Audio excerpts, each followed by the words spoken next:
సంవత్సరాల తరబడి ఎన్ని మందులు వాడినా మీ మోకాల నొప్పులు తగ్గట్లేదా? ప్రాణ పెయిన్ క్లినిక్ లో అత్యాధునిక చికిత్స. గూడూరు సీతా మహాలక్ష్మి గారు, ఆమె పేరు వింటేనే, ఆమె పరిచయమే ఎన్నో చారిత్రాత్మక హేతువాద ఉద్యమాలు గుర్తొస్తుంటాయి. ఒక పంతులమ్మగా అక్షర జ్ఞానాన్ని నింపి ఒక ఊరినే జ్ఞానంగా తీర్చిదిద్దినటువంటి ఒక గొప్ప విద్యావేత్త కూడా చెప్పొచ్చు. ఇంకా ఈ రోజుల్లో కూడా మూఢనమ్మకాలు, సైన్స్ ఎంత పరుగులు పెడుతున్నామో సైన్స్ దిశగా అవయవ దానం, మరణించండి జీవించండి అనే ఒక గొప్ప నినాదాన్ని పరిచయం చేసిన స్ఫూర్తి ప్రదాత కూడా గూడూరు సీతా మహాలక్ష్మి గారు అని చెప్పక తప్పదు. ఇన్ని ఉద్యమాలు మనందరికీ తెలుసు. పోరాడుదాం, సాధించుకుందాం, ఇది ఎప్పుడూ వింటున్న మాటే. ఈ పోరాటానికి సాధించుకోవడానికి మధ్య ఒక గొప్ప కమిట్మెంట్ ఉంటుంది, అదే పట్టుదల. అది కూడా ఎన్నో ఉద్యమాల్లో మహిళల పాత్ర, మహిళా శక్తి నినాదం ముందుకు వెళ్తూ అక్కడ విజయం సాధించిందంటే చిన్న విషయం కాదు. ఇప్పుడైతే మనం ఎన్నో టెక్నాలజీలు అందిపుచ్చుకుంటున్నాం, అవసరమైతే కాంప్రమైజ్ కూడా అయిపోతున్నాం. కానీ ఒక 40 ఏళ్ల వెనక్కి వెళ్తే అప్పట్లో జరిగిన ఉద్యమాలు, అందులో మహిళల పాత్ర, వాళ్ళు సాధించిన విజయాల గురించి వింటే అంటున్నాను, ఎందుకంటే చాలా వరకు నాకు కూడా తెలీదు. కానీ కొన్ని సందర్భాల్లో 40 ఏళ్ల క్రితం జరిగిన ఉద్యమాలు, అప్పటి స్ఫూర్తి, అప్పుడు మహిళలు కొంతమంది కీలకంగా వహించినటువంటి వాళ్ళ పాత్ర, ఇవన్నీ కూడా ఎంతో స్ఫూర్తిదాయకం. ఒక్కసారి అలాంటి ఉద్యమాల వైపు ఒక్కసారి వెళ్దాం. అలాంటి స్ఫూర్తిని మళ్ళీ ఒక్కసారి మనమందరం గుర్తు చేసుకుందాం. ఈ మధ్య అన్ని పొలిటికల్ పార్టీలు పేదలకు పెత్తందారులకు మధ్య జరుగుతున్న ఎన్నికలని యుద్ధమని అంటూనే ఉంటాయి. అయితే ఇప్పటికీ కూడా పేదలు పెత్తందారీ వ్యవస్థ నడుస్తోందా? కానీ అప్పట్లో 40 ఏళ్ల క్రితం నాటి ఉద్యమాలు ఈ పేదలకు పెత్తందారులకు మధ్య జరిగినటువంటి యుద్ధాలు, ఉద్యమాలుగానే చెప్పొచ్చు. అలాంటి ఒక బెస్ట్ ఎగ్జాంపుల్ కారం చేడు, ఓచకోత. సో అలాంటి సందర్భంలో గూడూరు సీతా మహాలక్ష్మి గారు చూపినటువంటి చొరవ, తెగువ, ఇవన్నీ కూడా నేటికి అందరికీ స్ఫూర్తిదాయకం. ఇవన్నీ చారిత్రాత్మకమైన ఉద్యమాలు కాబట్టి ఎప్పటికీ స్ఫూర్తినిచ్చే అంశాలే. ఒకసారి కారంచేడు ఉద్యమం గురించి మాట్లాడతాం. ఇల్లు ధ్వంసం చేసేసారు, పారిపోతున్న ఆడవాళ్ళని పొలాల్లోకి లాక్కిళ్ళు రేపులు చేసి పడేసారు. పేరుకే వాళ్ళు నామకే వస్తే మంత్రులు కానీ ఎమ్మెల్యేలు ఉంటారు, కానీ వాళ్ళకి స్వతంత్రత లేదండి. అంటే దళితుడి ప్రాణాలంటే అంత చులకన. మహిళలు కూడా ఈ దేశంలో అణచబడ్డ వర్గం, అతిపెద్ద పీడిత వర్గం మహిళ, బలహీన వర్గంగానే చెప్పబడుతుంది. అతిపెద్ద పీడిత వర్గమేనండి.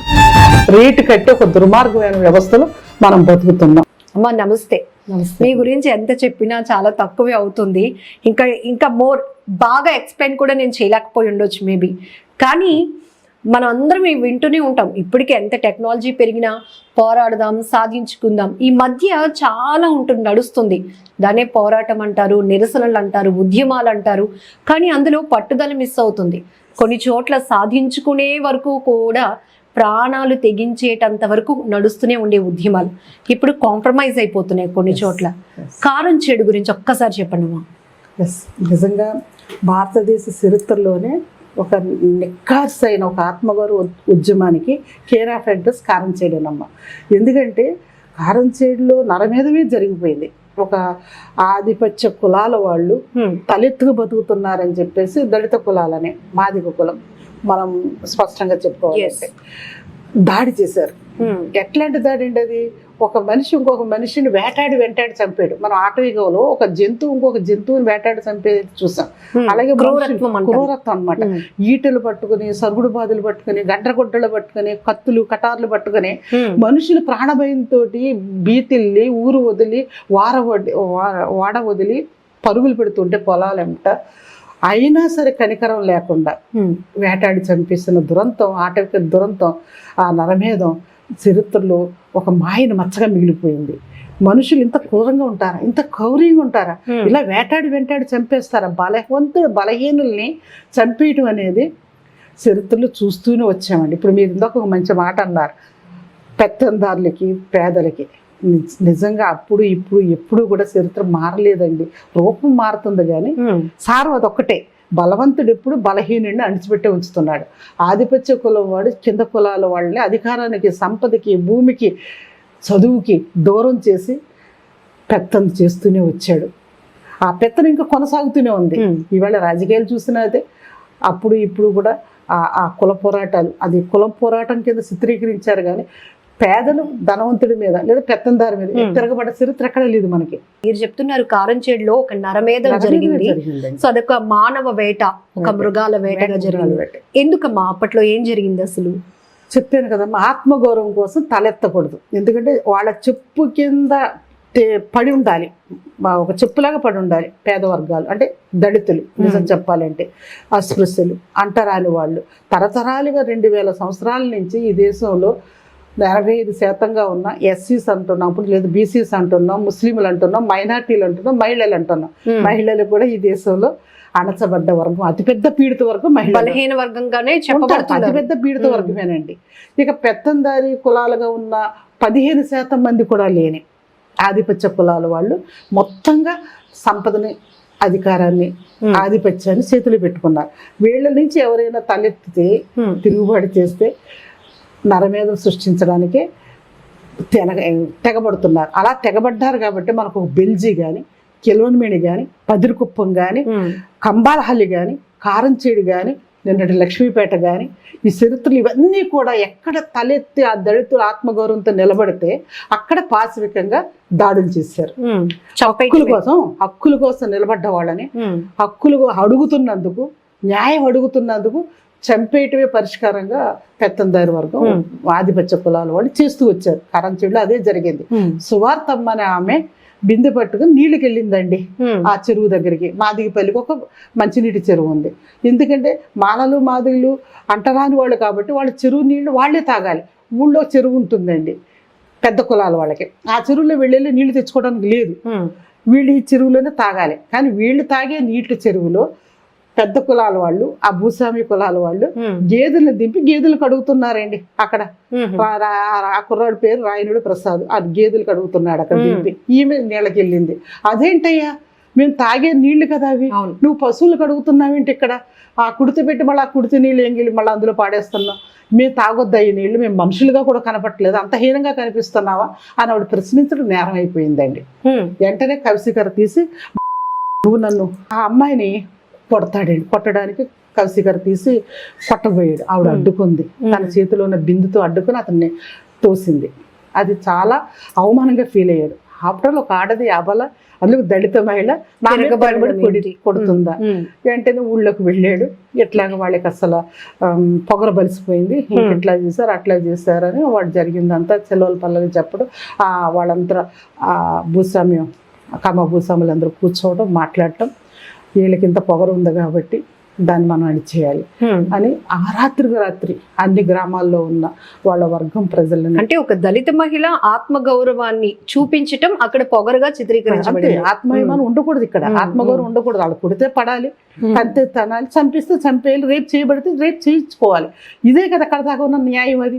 అందుకని వాళ్ళు ఏం చేశారంటే, వీళ్ళకి తెలియదు, వీళ్ళకి తెల్లారి 7 గంటలకి కూలి పనులకి వెళ్ళటం కోసం వంటలు వండుకుంటున్నారు మాదిగిపల్లిలో. అమాంతంగా లారీల్లో జనం దిగిపోతున్నారు, అంతే దిగిపోతున్నారు.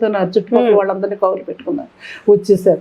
ఇక అంతే చేతికి అందిన ఆయుధాలతో వీళ్ళని వంట వండుకుంటున్న పాత్రలు తిరగేసేసారు, ఇల్లులు ధ్వంసం చేసేసారు, పారిపోతున్న ఆడవాళ్ళని పొలాల్లోకి లాక్కిళ్ళు రేపులు చేసి పడేశారు. ఎవరైతే కాస్త తెల్ల బట్టలు వేసుకుని ఆత్మగౌరవంతో నిలబడతారో, దుడ్డు వందనం లాంటి, దుడ్డు రమేష్ లాంటి వాళ్ళని, తేళ్ల వ్యూహాన్ లాంటి వాళ్ళని ఏరి వాళ్ళని కత్తులతో కుళ్ళబొడిసి చంపేయటం జరిగిందండి. అక్కడ రక్తాన్ని ఏరులా పారించారు, ఇల్లులు మొత్తం ధ్వంసం చేశారు. పిల్ల పీసు, ఆడవాళ్ళు, మగవాళ్ళు అందరూ ప్రాణభయంతో పరిగెడుతున్న వాళ్ళని కాళ్ళు పట్టుకున్నా కనికరించకుండా చంపేసిన దురంతం అక్కడ జరిగింది. ఉదయం 7 గంటల కాడి నుంచి 11 గంటల దాకా స్వైర్య విహారం చేశారంటే వాళ్ళకి యథేచ్ఛగా దొరికిన వాళ్ళని దొరికినట్టు. అసలు 200 మంది పైన క్షతగాత్రులు అయిపోయారమ్మ. అంటే కాలు చెయ్యి ఇరిగిపోవటం, తలలు బద్దలైపోవటం, క్షతగాత్రులై గుంటూరు, చీరాల ప్రభుత్వ హాస్పిటల్ నిండిపోయింది అనమాట హాస్పిటల్తో, క్షతగాత్రులతోటి. 80 అసూలు బాసారు. దాదాపు 25 మంది దాకా ఆడపిల్లల్ని మానభంగానికి గురి చేశారు. ఇంత పాశవికమైన, అన్యాయమైన, ఆటవికమైన దుర్మార్గ చర్యకి ప్రభుత్వాలు ఎస్గ్రిషియల్ ప్రకటించేయండి. ఆ రోజునున్న కేంద్ర ప్రభుత్వం కానీ రాష్ట్ర ప్రభుత్వాలు కానీ ఎస్గ్రిషియా అంటే మానం పోయిందా మానానికి ఎంత, కాలు చేయి ఇరిగిందా దానికి ఎంత, మానానికి కూడా రేటు కడతారు. ఒక 25,000 అంతే మానం ఖరీదు. తలో కాలో చెయ్యి పగిలిందా ఇరిగిందా ఒక 50,000 రూపాయలు. ప్రాణమే పోయిందా తీసుకో 1 లక్ష 2 లక్షలు. ఇది ఖరీదు. అంటే మనుషుల్ని కోళ్ళు చంపినట్టు మేకలు చంపినట్లు చంపి పడేసి రేటు కట్టి ఒక దుర్మార్గమైన వ్యవస్థలో మనం బతుకుతున్నాం. అంటే దళితుడి ప్రాణాలంటే అంత చులకన. కానీ అక్కడ జరిగింది ఏంటంటే మాలాంటి ఉద్యమకారులు అందరూ చేరి వాళ్ళని ఓదార్చి ధైర్యం చెప్పి మనము సంఘటితంగా ఉందాం, ఎస్క్రిషాలు తీసుకోవద్దు, ఆ ఊరు వెళ్ళొద్దు, వెళితే మళ్ళీ అదే భూస్వాముల దగ్గర మళ్ళీ పాలేరుతనం చేసుకోవాలి, మళ్ళీ వాళ్ళు కోపం వస్తే మళ్ళీ ఇదే జరుగుతుంది. కాబట్టి ఈసారి ప్రభుత్వాలు ఇచ్చే ఎస్క్రిషాలు మనం ఆశించవద్దు, తీసుకోవద్దు అని చెప్పేసి ఎన్టీ రామారావు గారు వస్తే ఆయన్ని తిరగొట్టారు, ఆయన ఇచ్చిన పళ్ళుని తిరగొట్టారు, ఆయన ఇచ్చిన ఎస్క్రిషన్ వీళ్ళు కులపరంగా బలహీనులుగా ఉన్నారు అని చెప్పబడి ఆర్థికంగా బలహీనులైనప్పటికీ కూడా వేటిని కూడా వాళ్ళు అదే ఆత్మగౌరవం. అందుకే నేను చెప్పాను భారతదేశంలోని మొట్టమొదటి ఆత్మగౌరవ పోరాటం ఏదన్నా ఉంటే మనకు కారం చేయడం అనమాట. రాజీవ్ గాంధీ గారు ప్రధానమంత్రిగా ఉన్నారు, ఆయన కూడా 5 లక్షలు 10 లక్షలు ఎస్క్రిషన్ కేంద్ర ప్రభుత్వం కూడా ప్రకటించింది. అది కూడా మాకు అవసరం లేదు, తీసుకోం మేము. ఆయన దాదాపు 3-4 నెలల పాటు ఆ స్టోర్టపురానికి చెరాలకి మధ్యలో నా ఇసుక పరళ్ళు చిన్న చిన్న శిబిరాలు వేసుకుని గుడిసెలు వేసుకుని ఈ మొత్తం ఈ 1000-1100 మంది కారం చేయడం బాధితులంతా అక్కడే ఉన్నారు. మేము మాలాంటి ఉద్యమకారులు సేవా కార్యక్రమాలు ఉన్నవాళ్ళం ఇంటింటికి వెళ్ళి చీరాల్లో 18 పేటలు ఉంటాయండి, ఇంటింటికి వెళ్ళి బియ్యం అడుక్కు తెచ్చి వండి వీళ్ళకి పెట్టేవాళ్ళం, సాంబార్ వేసి పెట్టేవాళ్ళు. ఆ ఇసుకల తుఫాన్ లాగా ఇసుకంతా ఎగిరి వచ్చేస్తూ ఉంటే అన్నం విస్తరలే కదా, మేము కూడా అదే తిన్నాం ఆ ఇసుకతోటి.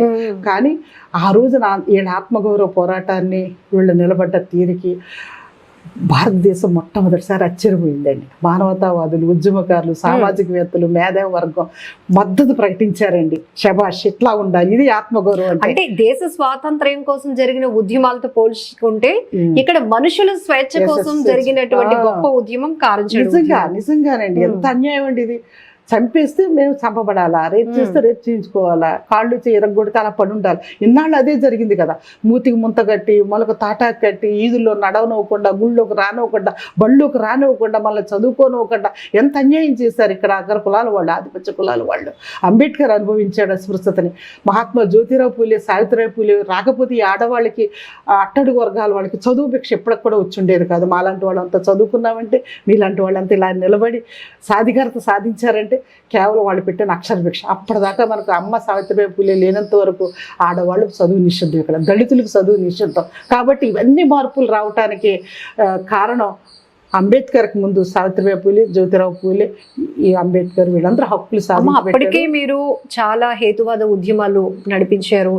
ఆ తర్వాత 85లో జరిగిన ఈ జూలై 17 చరిత్రలో అది ఒక బ్లాక్ డేగా మిగిలిపోయిందమ్మా. అది బ్లాక్ డే అంతే. అది ఎప్పటికీ కూడా ఈ దేశంలో పేదలకు స్వతంత్రం రాలేదు, ఈ దేశంలో పేదవాళ్ళు ఆత్మగౌరవంతో నిలబడటానికి వీల్లేదు, నిలబడితే ఇలా తెగబడతారు నరగబడతారని సూచిస్తూ ఒక బ్లాక్ డేగా మనకు జూలై 17 నిలబడిపోయింది. కానీ సైమల్టేనియస్గా అదే జూలై 17 దళితుల ఆత్మగౌరవానికి కూడా ప్రతీకగా నిలబడింది. మీరు ఇచ్చే ముష్టి మాకొద్దు ఈ ప్రభుత్వాలు. ఎందుకంటే ప్రభుత్వాలు డబ్బున్న వాడికి ఫేవర్ చేసేయండి, చట్టాలు వాళ్ళకి చుట్టాలు అయిపోయినాయి. నిజాన్ని డబ్బుతోనే చట్టాన్ని కొనుక్కుంటున్నారు, పోలీసు వ్యవస్థను కొన్నారు, అధికారాన్ని కొనుక్కున్నారు వాళ్ళు. ఎందుకంటే డబ్బులు ఎక్కడి నుంచి వచ్చినాయి వాళ్ళకి, దోసి పడేశారు అంతే. సంపదను మొత్తం దోసుకున్నారు, చేతిలో పెట్టుకున్నారు. కాబట్టి అధికారానికి దూరం చేయబడ్డ ఈ దళిత వర్గాల ప్రజలకు అధికారం వచ్చినాడు మాత్రమే ఇలాంటి ఉద్యమాలకి అప్పట్లో పరిపాలించే రాజకీయ నాయకుల యొక్క పాత్ర కూడా ఎట్లా ఉండేదమ్మా? నిజం చెప్పాలంటే రాజకీయాల్లో ఉన్న వాళ్ళే పెత్తందారులు, భూస్వాములు, ఈ దోపిడీ చేసేవాళ్ళు, దోపిడీ శక్తులు పరిపాలిస్తున్నాయి. సహజంగా ఎవరిని వాళ్ళు కాపాడుకుంటారండి, వాళ్ళ వర్గాన్ని కాపాడుకున్నారు. అదే జరిగింది అక్కడ కూడా. లేదంటే 29 ఏళ్ళైనా ఆ బాధితులకి న్యాయం జరగలేదు కదా. చుండూరులో న్యాయం జరగలేదు కదా. చుండూరులో అసలు దోషులు ఎవరో తెలియదు అన్నారు కదా.